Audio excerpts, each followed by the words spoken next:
What's up, folks, and welcome back to Dyce Reacts, where we are staying in Australia tonight. Oh yeah, we're going to be checking out why the 8 supercars are the hardest to drive. I want to know.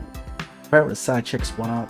We ain't going to waste no more time. We're just going to get right into it, folks. We're going to get right into it. Oh yeah.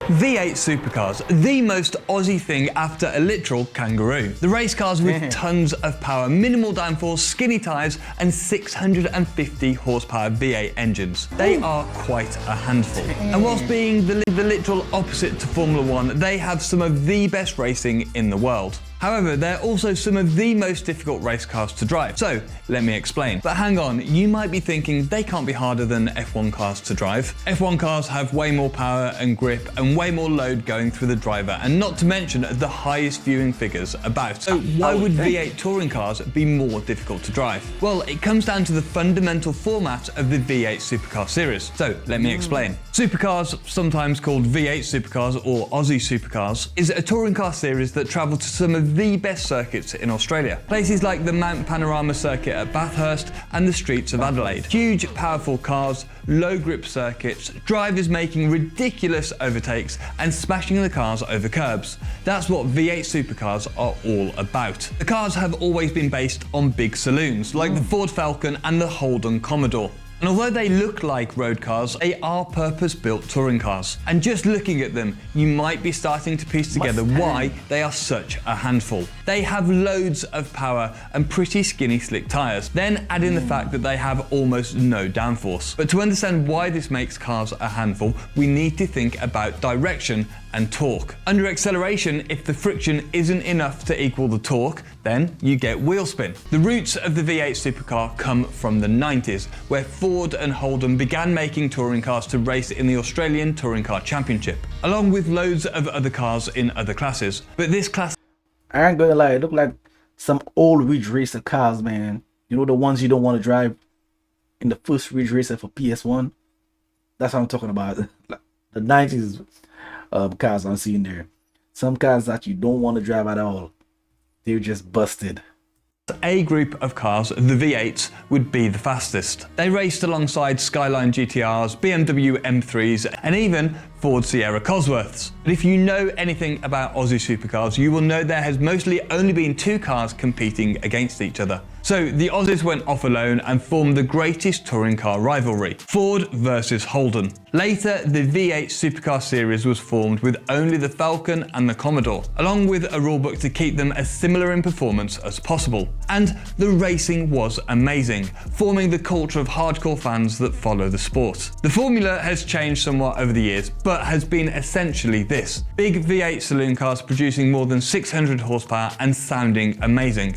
Skinny slick tyres, no traction control, no ABS, and not very much downforce. And the downforce has been a hot topic over the years, with wings getting bigger as the teams chase more and more grip. But with the rule makers removing the downforce again to improve the racing. Just like F1, downforce is good for performance, but can lead to single file racing. So supercars have all but removed it in the newest regulations, in order to lengthen the braking zones and still allow some of the bold overtaking moves that supercars are known for. Remember the Ford and Holden thing that I mentioned? Well, in 2013, the championship made a bold call to open up the series to other manufacturers, allowing Nissan, Volvo and Mercedes to enter the series. Since then, the rising costs of entering the series have put them off. As often happens, the development race was relentless, with teams spending more and more to go faster. So this year will be the start of Gen 3, with a whole new philosophy. The cars are going to be big, muscular, with less downforce, and the drivers are going to have to do a lot more.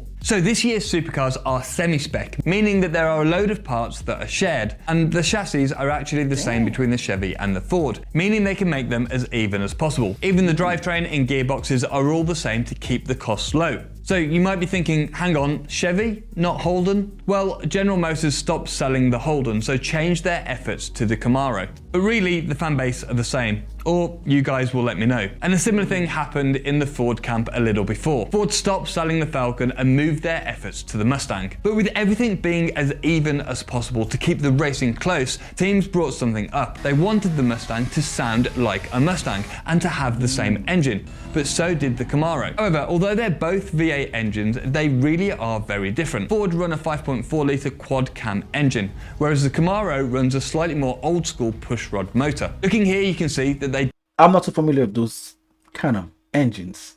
I'm not really a car guy. What is the difference between those two engines?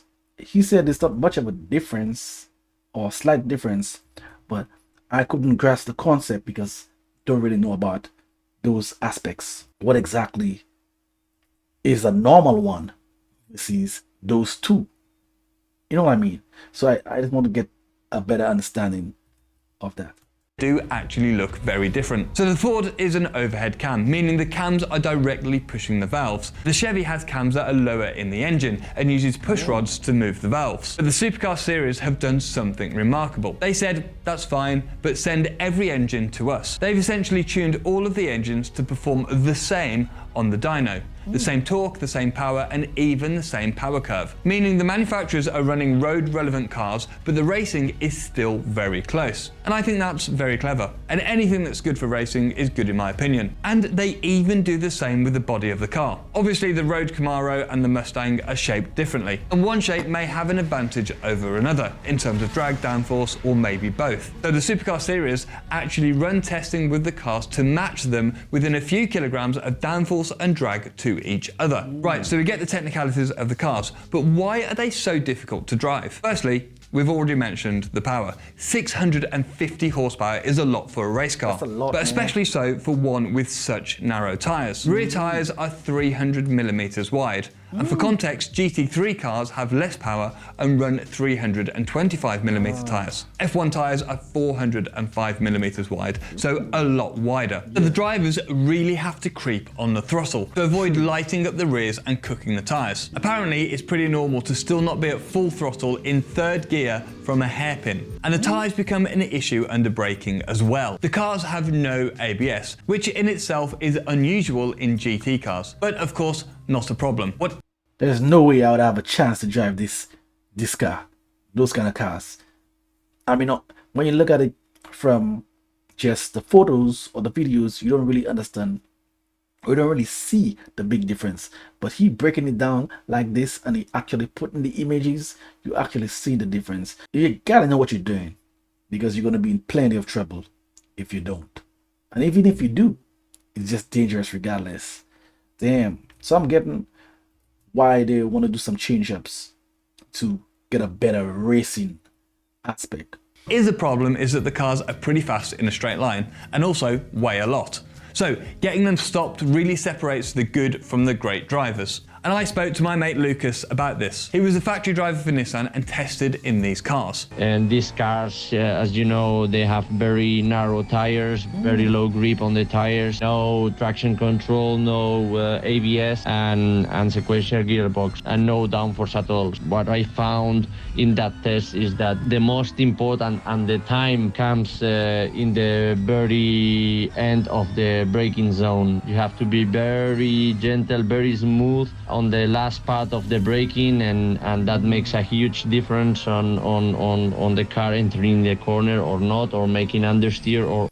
Yeah, because what I'm getting, the last part of the braking, because he's saying if you do it a little too fast, you could skid off and lose control.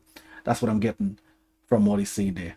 Am I correct? Oversteer. And that makes sense. With a car with minimal downforce, getting the car from the braking phase into the turning phase will always be difficult, especially in a car that's relatively heavy. But what Lucas says suggests that this is where a lot of the lap time between the rest of the pack and the top drivers is. But potentially the most difficult thing is shifting. The cars run sequential gearboxes that are in a transaxle layout, meaning the gearbox is built into the rear axle for better weight distribution. But what's difficult is getting through the gears. On the way up through the gearbox, it's easy. The drivers can stay flat out, pull the gear lever towards them, and the ECU cuts the power and the gear goes in.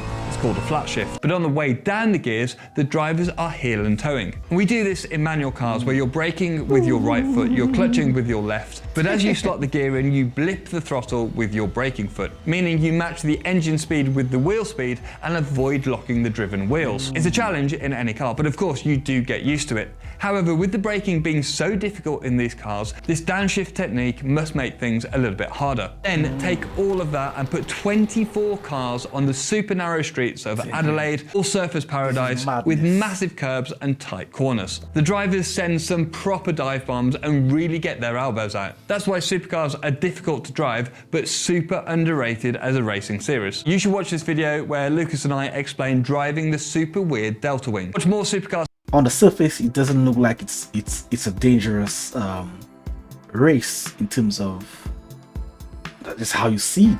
The way you broke it down right there, I'm seeing that this is just as or even more dangerous because of the makeup of those vehicles. I mean, it's just crazy to think that they would have allowed that for so long when there's such a high level of just accidents that could happen, of fatalities.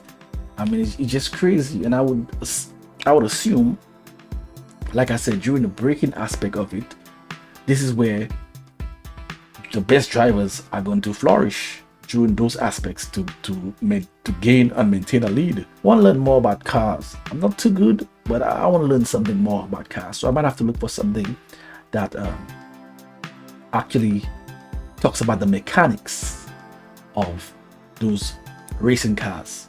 Yeah. If you want to see that long journey outro that I do, hit me up on Dyce Reacts by Buzzin Reactions. This is where I'm going to be making my exit. Until next time, peace.